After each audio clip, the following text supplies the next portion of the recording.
probably already know, this is jazz saxophonist Bobby Militello. He is able to be here today thanks to the Chautauqua Region Community Foundation, so lots of thanks to them. And I think that we're going to have a great time. I heard the talk this morning and it was riveting, so I think that it'll be really interesting this afternoon. So without further ado, here is Bobby Militello.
Anybody know what you know us?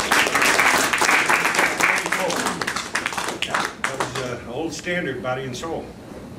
Just something, I don't know. Everybody asked me what I was going to do today, and I said, I don't know.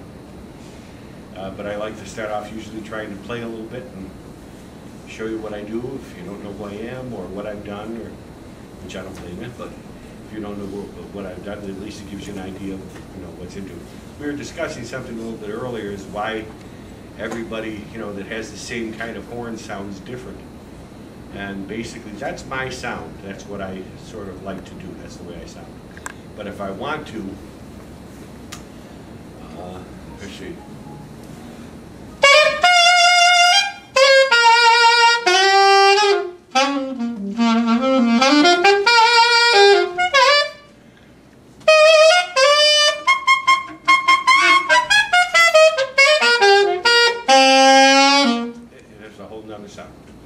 Whole different approach. And then if I play with an orchestra, I tend to use a nice fat sound, but I thin it down just a little bit and concentrate on my pitch with the first violinist. And it's a different sound. But it's similar to my full-bodied sound, which is what I like to get. Sound is produced up here, produced with the ears. For years, when I was with Maynard Ferguson, I was playing baritone sax. I was not in love with the bari. That wasn't my favorite instrument, but I wanted that gig with Maynard, so I took it on baritone saxophone. I replaced Bruce Johnston, who teaches here at Fredonia. And so I practiced a little bit and found out there was no challenge there. I had that instrument down. And as time went on, a very short period of time went on, I knew that wasn't going to be my horn forever. So I started concentrating on flute. And I started off with a really cheap flute that I had, a typical doubler's flute. And started practicing, 2.5, 3 hours a day, because I had the time to do it. And then 2.5 hours turned into some days 4 to 5 because I had the time to do it. And all of a sudden my flute playing started to get really strong. And then I started making the decision, what do you want to sound like? What is it that you want to achieve? So I started listening to Ron Powell, to James Galway, and to Hubert Laws. Those 3 people. Now Hubert Laws had the most effect on me as far as what I wanted to sound like. That's what I wanted to achieve. But Galway had the whistling upper register that I liked. And Ron Powell had a sort of a center pitch that was just absolutely beautiful. So as I practiced, I would take things from the stuff that I was listening to, and I would try and play them. And with my eyes closed. The whole thing, my whole life has always been with my eyes closed. I don't know what that is, but that's where I find my space, and it's like I hear the best without seeing. Yes, sir. Yeah, does this mean that jazz musical works are all different every night? It's a different piece? Yes. You can't write for it? I mean, you just... Oh, yeah, yeah. You write the melodies, you write the arrangements, you write sometimes the grooves. Yeah. You write the changes that are going to be played on or approached, because a lot of times the changes, we just change them as we go, and it's basically the use of substitute changes to get from one place to another, a different set of changes than they wrote. But everybody hears it and goes with you on that. So somebody like Brubaker, when you played with Brubaker, when he did like Take 5, I remember buying that album 50 years ago. Me too. And I saw him 50 years ago. Does that mean every night he played it differently? And when you played, The thing I loved about Dave was exactly that. We never played the gig twice the same way, including Take 5. Well, you get bored if you're playing the same thing. Well, you can get bored real easy. Yeah. Boredom in jazz is sudden death. That's sudden death. You might as well pack a lunch and get a day job. That's what it is. I mean, boredom is sudden death. I mean, Dave would practice maybe 1 tune before he went out, if there was a piano backstage. Just enough to get him a feel going, something like that. That's why when you play a show, there's usually 2 hours between the show and the rehearsal. You get 2.5 hours of rehearsal, and if they work you, now you gotta rest for a little bit and come back again and give them a 1.5 hour show, solid, with full chops.